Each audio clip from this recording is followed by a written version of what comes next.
Hey, good friends and supporters. So we are still talking about slow stitch, conscious choice. And I wanted to take some time and share with you why I did this book. Many of you know me as a climate, disaster, and social justice activist, really thinking about resilience, risk reduction, and equity. And so this foray into talking about slow fashion doesn't quite add up. I have shared with you some of the words of some of the 22 collaborators that came together in this book that tie the threads between slow fashion and climate change and human rights together beautifully, as well as health impacts. But I wanted to share with you a little bit of my contribution to this book so that you can understand my why and how it connects to some of my life experiences, which I've shared with some of you all in conversation, but never put out on the wide open internet as I'm doing today. So here's a bit from my introduction and my essay. I had the privilege of growing up in what I believe to be the best place on earth, New Orleans, Louisiana. My childhood was one of those unique experiences that I'm not sure many children get to have today. My world consisted of parents, grandparents, numerous cousins, friends, neighbors, and a large extended family, all within a few blocks of each other. There was always someone around. What adds to the charm of New Orleans, like much of the South, is its textured, at times complicated, multicultural, and intricate landscape. This setting allows for an experience of growing up and navigating the world alongside people whose experiences are distinct from yours. Growing up on my block, my world was a melting pot of cultures. I had friends and family members of different backgrounds, neighbors from the West Bank, Korea, and Vietnam, Central America, the Caribbean. In essence, my upbringing was steeped in cultural richness, with countless hands ready to either correct me or propel me forward, depending on the situation.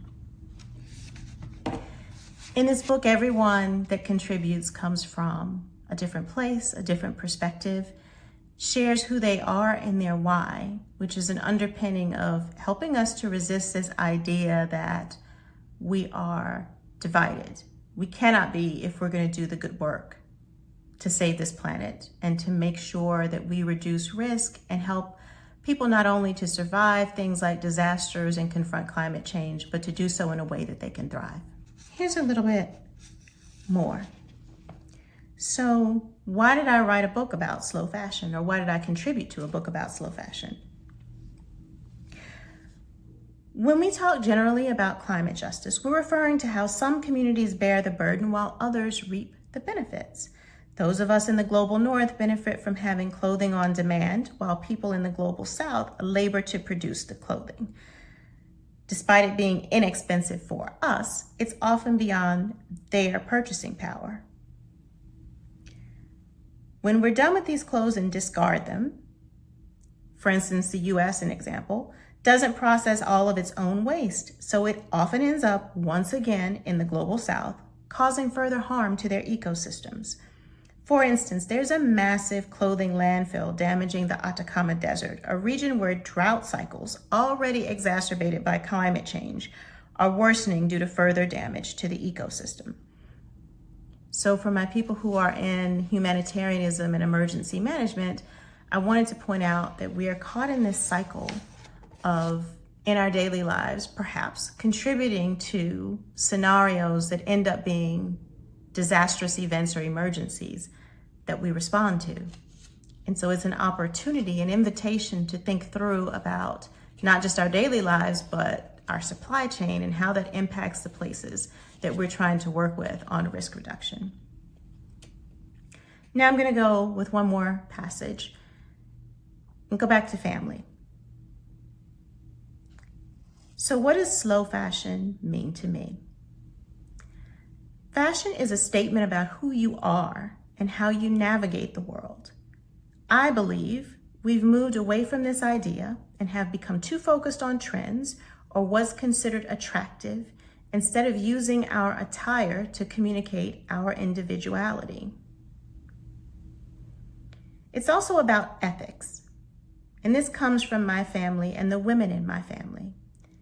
I would look at old photos of my grandmother, my aunts, my mom, all looking stylish with minimal resources. Even back in the 70s, they looked cool. In clothes they often made themselves. Their outfits were more than just clothing. They were statements of their personality. One of my earliest memories, I think it was around first grade, encapsulates this ethos perfectly. I had had a little party, and my grandmother sat me on her lap and taught me how to write thank you notes. As she explained the importance of expressing appreciation, I could feel the coolness of her necklace against my cheek and the silky texture of her dress as I ran my hand up and down her sleeve. That moment, what she was teaching me, what she was wearing, showed me something about who she was and how she carried herself.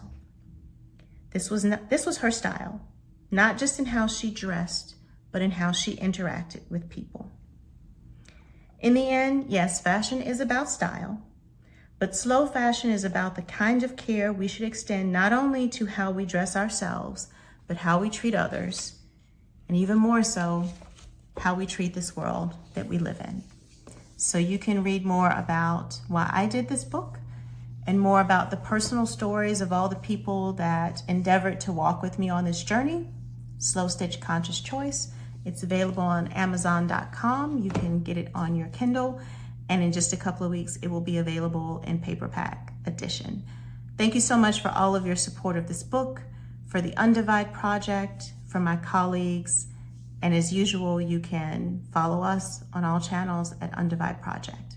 Thank you.